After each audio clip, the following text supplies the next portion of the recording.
बढ़िया रहता बढ़िया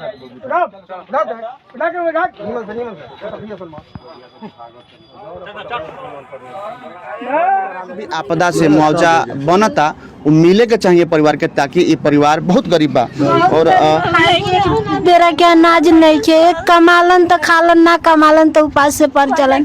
बाबू भैया से मांग के ले आके कर्जा पैसा खोज के खाला लो सब हो जाए। घर बना गिरा बना ना खेत बना बारी में कुछ नहीं हम ना जोन भी सर्दी बाबू हमर जंगल से फिर जाए ना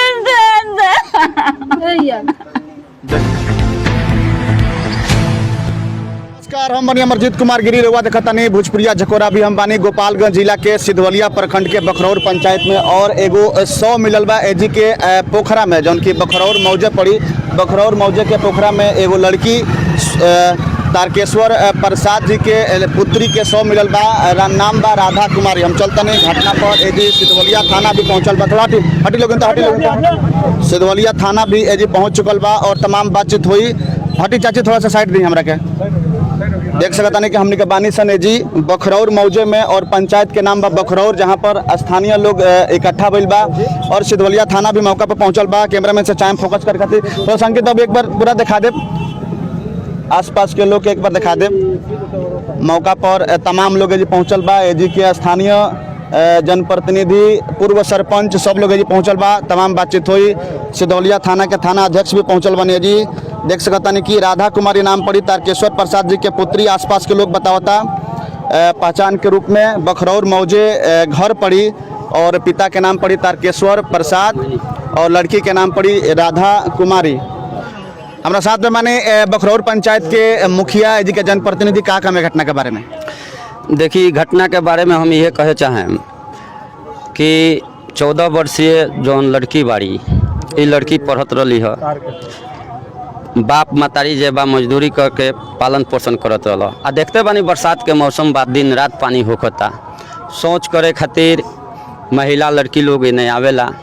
बगल में पोखरा बा, क्रियाक्रम के अवस्था में ही लड़की आइल बड़ी, अंदाजा कल जा सकता एगो अंदाजा के जी हाँ, तो पैर और फिसल गई हुई, पानी अथाह बा, ऐसे डूब गई बाड़ी। तो हम यह आग्रह करें सरकार से व माइक्रोफोन के माध्यम से चैनल से कि जौन सरकारी मुआवजा बा वो मुआवजा अति शीघ्र मिले के चाहिए।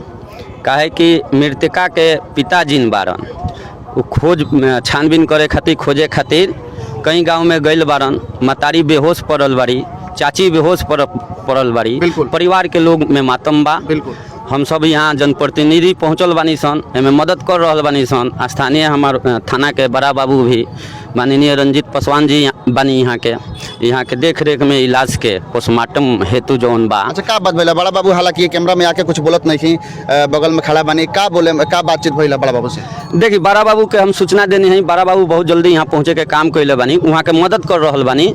ठीक बा, ये पोस्टमार्टम करे खातिर लाश हम खुद स्वयं जाम साथ में।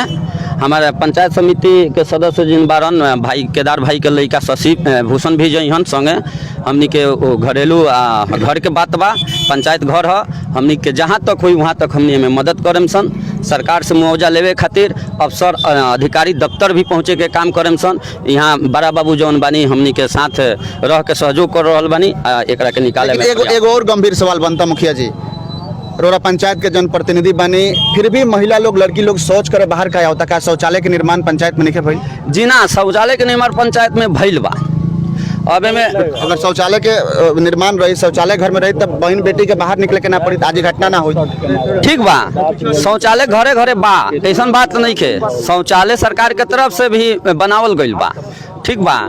लेकिन कुछ मान लेता नहीं जैसे 5% 3% लोग बा जैसे बाहर आवता, तो ये तो माने ठीक नहीं है। लोग के अपना शौचालय में जाए के चाहिए शौच करे हेतु, अब घर से बाहर जे निकलता ओकर इहे न दुर्दशा हुई। घर से बाहर कुछ लोग जाते हैं, शौचालय सब कोई के बन गए, शौचालय घरे घरे बा शौचालय, ऐसा बात थोड़ी बा जेकर शौच करे के आदत जेकर बाहर बा तो बाहर आवता तो क परसेंट लोग बा, 1% 2% ऐसा लोग बा जो बाहर शौच करे के आदत लगैले बा। चलिए अंकित जी बाहर चलिए, पूर्व सरपंच हमारा साथ में बनी, यहाँ से भी बात करब, हमारा साथ रमेश जी बनी, आप पीछे चली। अब देख सकता नहीं कि तमाम लोग जी इकट्ठा बाबे, पूर्व सरपंच रमेश जी हमारा साथ में बनी। हालांकि सिधवलिया के थाना अध्यक्ष बड़ा बाबू बोले के तैयार नहीं कहता कि मास्क हमारा पास में नहीं के, हालांकि सब कोई बिना मास्क के पहुंचल बा, अभी वहाँ के बिना मास्क के बोले के तैयार नहीं की। हम सोचनी है कि 2 शब्द लियाओ बड़ा बाबू से ताकि ये परिवार के राहत मिलो जौन की घटना घट गई बा, जौन भी मुआवजा आपदा से बनता। रमेश बाबू सबसे पहल का सवाल रहुआ से, घटना के ऊपर सबसे पहल का कमेंट पूर्व सरपंच के नाते का रही जी। गरीब परिवार के बच्चे भी है, शौचालय ओकरा घर में रही तो बाहर शौच करे ना आई, ठीक बा ना। जौना के नतीजा भइल बा कि वाइल भी पैर फिसलल बा, गिर के मर गई भी है। हम तो सवाल पूछनी है कि शौचालय अगर रही तेजी का स्थानीय जनप्रतिनिधि से तो बाहर क्यों ना आई, तुम्हारा कहता नहीं सब कोई के बन गई बा, सब कोई के बन गए रहे थे, केहू काहे बाहर जाए शौचालय करे, सब कोई के बनल नहीं है। पैसे पंचायत ODF। अब रमेश जी एक देवे खातिर और का प्रयास रही, मुआवजा देवे खातिर हमारे प्रयास रही कि CO साहब से बात करके, कुछ लोग बोल रखा कि CO साहब भी आओ तन, लेकिन CO साहब अभी तक पहुँचनी ना है। जब तक CO साहब ना आए तब तक एजा से लाश ना जाए पोस्टमार्टम में, वही ला हम निबानी सा आई वहाँ का मुआवजा के आश्वासन दी कि हम मुआवजा दें, ओकरा बाद लाश जाइए जैसे हमारा तो ये प्रयास बा। लेकिन का आश्वासन मिलने के बाद रमेश बाबू मुआवजा मिल पाई? मिल पाई, आश्वासन जब देंगे अधिकारी आश्वासन देगा तो मुआवजा मिलेगा। डूबने से आपदा से जो सरकार राशि तय की है 4 लाख रुपया, 4 लाख रुपया उसके परिवार को मिलेगा। हमको तो उम्मीद है बशर्ते कि अधिकारी यहाँ आए, अधिकारी के मौका पर पहुंचे जी, अधिकारी को मौका पर पहुँचना चाहिए। अगर अधिकारी नहीं के पहुंचा तब ना, तब तक कैसे जाए पोस्टमार्टम में, अधिकारी को बुलावल जाइए जा। अभी तक कैला ना CO साहब जबकि उपलब्ध बड़ा बाबू कुछ बोले के तैयार नहीं, बड़ा बाबू तो कुछ बोले के तैयार नहीं की। एकरा का समझल जाओ तो वो भी समझ में आ जाए ना, जे का समझ जाता लसवा निकलने के बाद में जो पोस्टमार्टम में जाता कि नहीं जात, ये सब लोग ना जाए पोस्टमार्टम में। मैंने कहा नहीं बोलत कहानी तुरंत पता चल जाए थोड़ा देर में। हाँ पता चल जाए।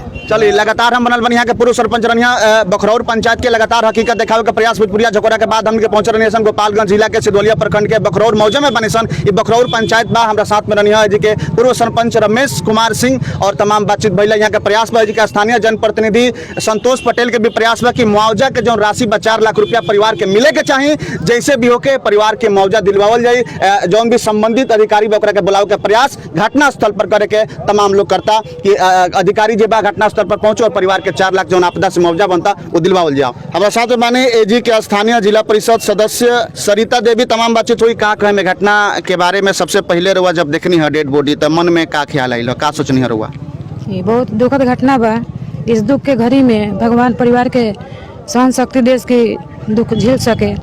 रहल बात सरकारी मुआवजा के तो वो तो मिली ही। सोच के बात शौचालय तो बा, अब नहीं के हर घर के तो डिटेल मुखिया प्रत्याशी लोग बानी, चाहे मुखिया जी बानी, सब मालूम बा। हम तो जिला पार्षद बानी, छे पंचायत के बानी, सब मालूम बा। लेकिन ये सब भी थोड़ा अपना पर भी महिला होके चाहे लड़की होके, ये सब के ख्याल होके के चाहिए। बारिश के समय बा, हर जगह पानी बा, थोड़ा अपना भी सावधानी चाहिए। रहल बात भगवान अब कैसे कैला ना, प्रशासन आयल भी बा, अब तो सब सामने ही आ जाई। राउरो प्रयास रही कि जौन मुआवजा बा आपदा से मिले, बिल्कुल मिली, मुआवजा मिली।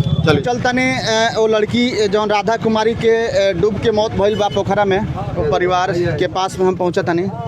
अच्छा यहाँ के माँ है ना, हो जा बैठ जा बाबू तनी होने जा। कब के घटना है?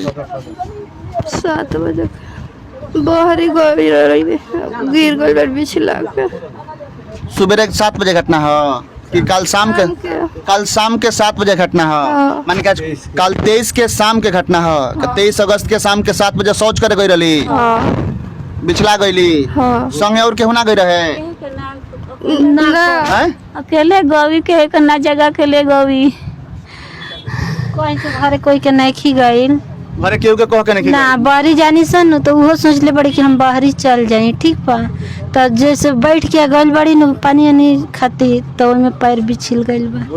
तो हमनी के मालूम ना रहे तो कुछ देर बीत गए तो हमनी के 4 बार खोज ले बने, हमनी के तो शक ना रहे कि पोखरा में गिर जाइए। तो हमनी के हितई पौनाई चारू ओर छानबीन करतनी से तो हमनी के सुबह में पता लागल। और के रही है राधा? हमार बेटी रही है, हम बड़की मम्मी है उनकर। अच्छा, उनकर बड़की मम्मी है रहुआ? माई है। यहाँ के माँ है राधा के है।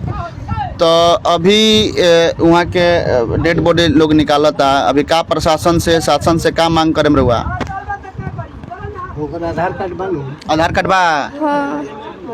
आधार कार्ड बनो लड़के के? बाटे को बेटी रही है लो? 2 जाने। 2 जना? अच्छा, एक जना है बच्चा बढ़िया। बेटा? 2 जाना। 2 जना बेटा, 2 बेटी? एगो बेटा लंगड़ हवन, एगो बेटा निमर हवन, उनका पैर के लंगड़ हवन। चलिए, कल शाम के 7 बजे के घटना बावे, जैसे कि लड़की के माँ बानी यहाँ के बताओ तनी कि शाम के 7 बजे के घटना बा। शौच करे अकेले गइल बड़ी, हो सकता कि पैर बिछिल गइल हुई, गिर गइल हुई हैं। और वहाँ के बड़की माँ बानी, वहाँ के भी यह सेम बात बताओ तनी कि हो सकता कि गइल बड़ी, पैर पिछिल गइल हुई, वहाँ के गिर गइल बानी। और भोजपुरिया झकोरा भी स्थानीय प्रशासन और शासन से मांग करता कि ये गरीब परिवार बा, ये गरीब परिवार के जौन भी आपदा से मुआवजा बनता वो मिले के चाहिए परिवार के, ताकि ये परिवार बहुत गरीब बा। और बेरा के अनाज नहीं के, कमालन तो खालन, ना कमालन तो उपास से पर चलन। बाबू भैया से मांग के ले आके कर्जा पैसा खोज के खाला लो। सब हो जाई। घर बना गिरा बना ना खेत बना बारी में कुछ नहीं सब हो जाई। हम ना जोन भी सर्दी बाबू हमर जगह से गिर जाए ना। देख सकता नहीं कि परिवार के ऊपर पहाड़ टूट पड़ल बा, काहे कि राधा अब ये दुनिया में नहीं थी। राधा के मृत्यु हो चुकल बा, परिवार में कहीं ना कहीं मातम बा कि राधा के मौत हो गई। ये गरीब परिवार बा, लेकिन रौरा घर में शौचालय नहीं है। शौचालय बा, मतलब बाढ़ से वो पूरा भंस गइल बा, ठीक बा। तो कीड़ा निकल गए तो में डरे ना जाला लो, ठीक। शौचालय बाटे? हाँ, बाढ़ से भंस गइल बा। बाढ़ से फंस गइल। हाँ, तो चलिए, लगातार हमने के बनल बानी सन हकीकत दिखावे के प्रयास भोजपुरिया झकोरा के लगातार बा। बाबा जी बानी वहाँ के।